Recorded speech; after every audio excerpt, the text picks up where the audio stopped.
Now we're going to talk about how to eat and what to eat. Our next step describes how prime timers should eat, graze, or eat smaller amounts of food more often throughout the day. It's really the healthiest way to eat for all ages. Those all-you-can-eat buffets and greasy double cheeseburgers are not welcome in your prime time digestive system. That's because as you get older, your digestion slows and heartburn or acid reflux occurs. When you eat smaller volumes, there's less food to be refluxed back up. Digestion is more complete because the stomach enzymes that help you digest your food aren't overwhelmed with too much food too fast. Grazing actually helps you with the digestive changes that occur as you age, including constipation and irritable bowel syndrome. In short, grazing gives you good gut feelings, and that's what we all want. Gorging, on the other hand, can be a real pain in the gut. Here's one of the simplest and most healthful eating tips you've ever heard. I call it my rule of twos. Eat half as much, eat twice as often, chew twice as long, and take twice the time to dine. You can do that. Healthy aging has a lot to do with your insulin and blood sugar levels and how they help your hormonal health. Hormones are chemical messengers produced in your body that regulate or control the activity of cells and organs. And the three magic words of hormonal health for prime timers are stable insulin levels. Think of your hormone system as a symphony orchestra inside your body. Each hormone acts as an instrument in that orchestra.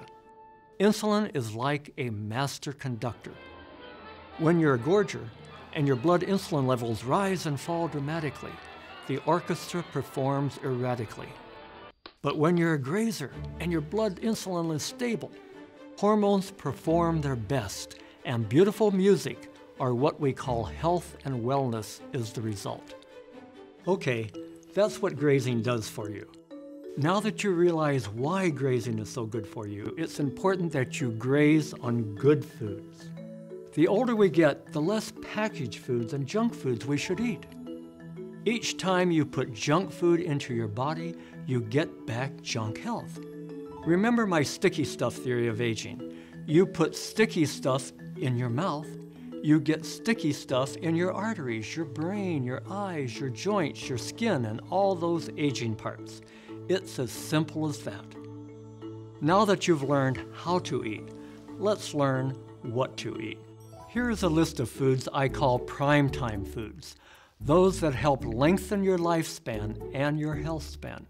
Let's call them young foods. Seafood, especially salmon, berries, especially deeply colored ones like blueberries, spinach and other dark green leafy vegetables, nuts, olive oil, broccoli, oatmeal, and other whole grain foods, flaxseed meal, avocado, pomegranate juice, tomatoes, tofu, yogurt, red onions, garlic, and beans. Here's a list of foods and additives that subtract from your prime time. Let's call them old foods. Hydrogenated oils and trans fats, high fructose corn syrup, highly processed oils such as cottonseed oil, most processed French fries, charred foods such as grilled meats, artificially sweetened beverages, flavor enhancers such as MSG, artificial colorings. Let me share with you some simple shopping tips for the supermarket to help you concentrate on young foods while avoiding old foods. First, shop the perimeter. That's where the young foods, the primetime foods are. Avoid what I call bad words on the label, such as high fructose corn syrup, foods with number symbols on the label, such as red number 40, artificial sweeteners such as aspartame, flavor enhancers such as MSG, and hydrogenated oils.